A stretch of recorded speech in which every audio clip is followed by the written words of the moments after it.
मां भारती को प्रणाम करता हूं।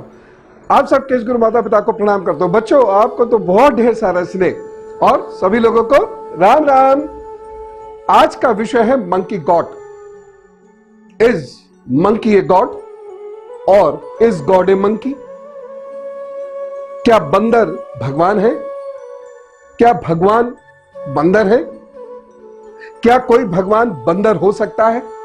क्या कोई बंदर भगवान हो सकता है?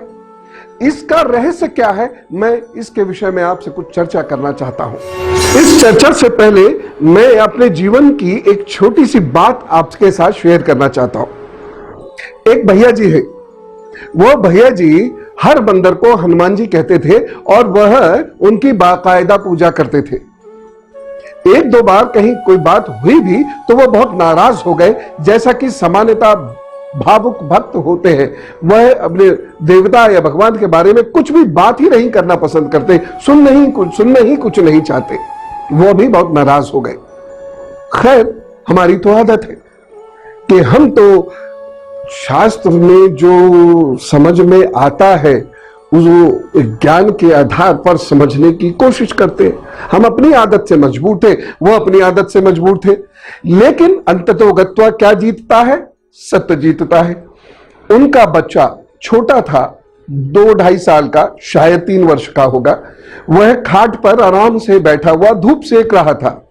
उसके पास कुछ खिलौने रखे थे, कुछ खाने पीने की चीजें रखी थी और कुछ कपड़े भी वहां पड़े हुए थे। शायद उसका छोटी सी रजाई थी। हम अपने घर की छत पे खड़े हुए उस बच्चे को निहार रहे थे, क्योंकि बच्चों के प्रति एक अजीब सी कसक, एक अजीब सा प्रेम है मेरा। बच्चे को निहार रहा था।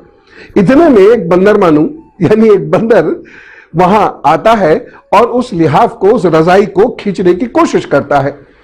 बच्चा रोता है करके और वो उस रजाई को खींचने की कोशिश करता है। बंदर उधर खींच रहा है, ये इधर खींच रहा है। अचानक बंदर सफल हो गया। बंदर को तो सफल होना ही है, उसके अंदर ताकत ज्यादा थी उस 2-2.5 साल या 3 साल के बच्चे के मुकाबले। वह रजाई छीन के भागता है। वह व्यक्ति दौड़ते हुए आते हैं, क्या हुआ क्या हुआ क्या हुआ? और जब देखते हैं उनके बच्चे की रजाई लेकर वह बंदर भाग रहा है, आओ देखा ना ताओ, डंडा उठाकर उसके पीछे वह भागते हैं। यह देखकर मुझे बहुत जोर से हंसी आई।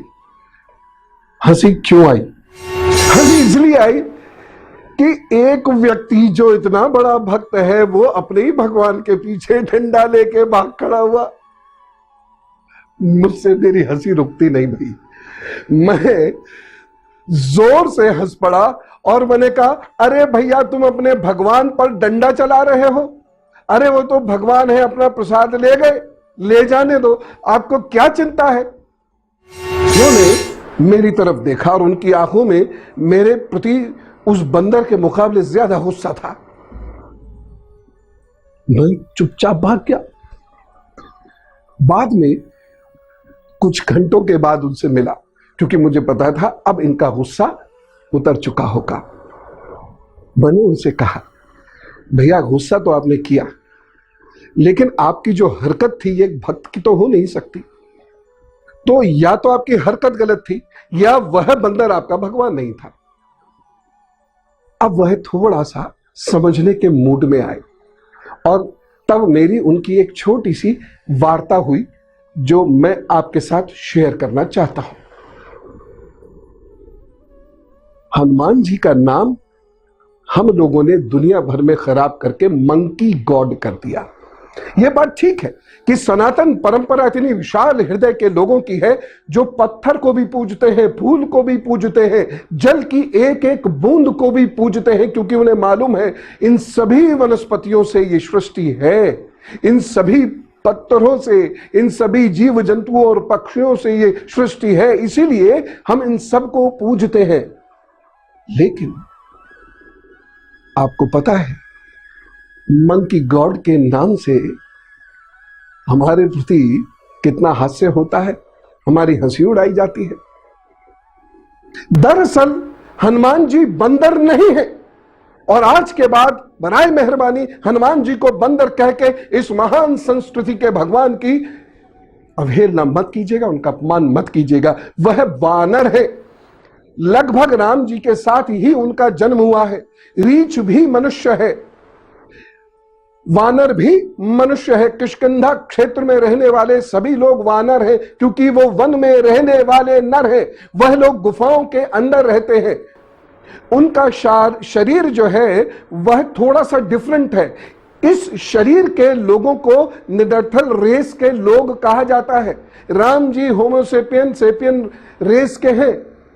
1,00,000 वर्षों से भारत की जनता धीरे धीरे पुष्पित पल्लवित होकर दुनिया भर में फैल रही है। और इसी आधार पर मैं आपको बताऊंगा जेनेटिकली कि पूरी दुनिया में फैले हुए लोग भारत से हैं। भारत में कोई आर्य बाहर से नहीं आए हैं। खैर, अभी का विषय यह है कि हनुमान जी बंदर नहीं है। वह उस रेस के व्यक्ति हैं जो बड़े लहीम शहीम शरीर के होते थे, लेकिन उनका विवेक पूर्णतया जागृत होता था। बंदर का विवेक पूर्णतया जागृत आज भी नहीं है। उनका शरीर लंबा होकर झुकता था और उनके शरीर को बैलेंस करने के लिए उनके रीढ़ की हड्डी थोड़ी सी नीचे की ओर निकली हुई होती थी। लेकिन वह उस तरीके की पूंछ नहीं है जैसे भैंस के पूंछ या ऊंट के पूंछ या लंगूर के पूंछ या बंदर के पूंछ होती है। इस तथ्य को समझने की कोशिश कीजिए कि बंदर किसी भी युग में बोलता नहीं था। बंदर के पास उस प्रकार भाषा की ग्रंथि नहीं है। इसीलिए वह मनुष्य है। उन्हें मनुष्य ही मानकर पूजिए। उनकी विलक्षण शक्तियों को समझने का प्रयत्न कीजिए। कपोल कल्पनाओं में जब हम जाकर भगवान की पूजा करते हैं तो हम भी समझते हैं कि चीजें सत्य नहीं है। ठीक उसी तरीके से हमारा व्यवहार होता है जो उन भैया का था कि पूजते तो वो उन्हें हनुमान जी कहकर थे, लेकिन जब उनके बच्चे पे संकट उस बंदर की वजह से आया तो उन्होंने बंदर को मारा, क्योंकि उनके अवचेतन में ये स्पष्ट था कि ये बंदर है, ये मेरे हनुमान जी नहीं है, ये श्री राम के हनुमान जी नहीं है। He is not monkey God, he is monkey alone. एक बंदर है, वह बंदर देवता नहीं है। समझ में आया? इसीलिए उस जाति के लोगों को वानर ही कहिए, बंदर मत कहिए। हनुमान जी सिद्धस्थ है। गीत में, संगीत में, शास्त्र में उनकी भाषा बहुत सुंदर है। वो बहुत अच्छा गाते हैं। इतना अच्छा गाते हैं कि राम भी रीझ जाते हैं। सामवेद के ज्ञाता हैं। वे बंदर नहीं है। उनके पास सोचने समझने की अद्भुत शक्ति है। क्या हनुमान जी वास्तव में उड़ते थे? Did Hanuman ji fly? Hanuman ji did not fly. He did not fly like a bird. Instead, he jumped over. 2 कूद में लंका पहुंचते हैं और 2 कूद में लंका से वापस आते हैं। Hopping, long hopping. क्योंकि हमारे शरीर में वह शक्तियां हैं, आज हम उनके बारे में नहीं जान पाते या नहीं जानते, लेकिन हमारे शरीर में वह शक्तियां हैं कि हम लघिमा, अणिमा, गरिमा की मदद से अपने शरीर को छोटा, बड़ा, हल्का, भारी कर सकते हैं। हनुमान जी को इन शक्तियों का ज्ञान है, इसलिए शरीर को बेहद हल्का करके या विशाल या छोटा करके वह लंबी कूद मारते हैं। मंदार पर्वत पर क्षण भर के लिए रुक के वहां से फिर जंप लेते हैं। यह कार्य अंगद नहीं कर पाए थे, इसलिए अंगद जामवंत से कहते हैं कि यह कार्य मैं नहीं कर सकता, मैं 2 कूद में वहां पहुंच नहीं सकता, और पहुंच जाऊंगा तो वापस नहीं आ सकता, इसलिए यह कार्य सिर्फ हनुमान जी कर सकते हैं, उनसे कराइए।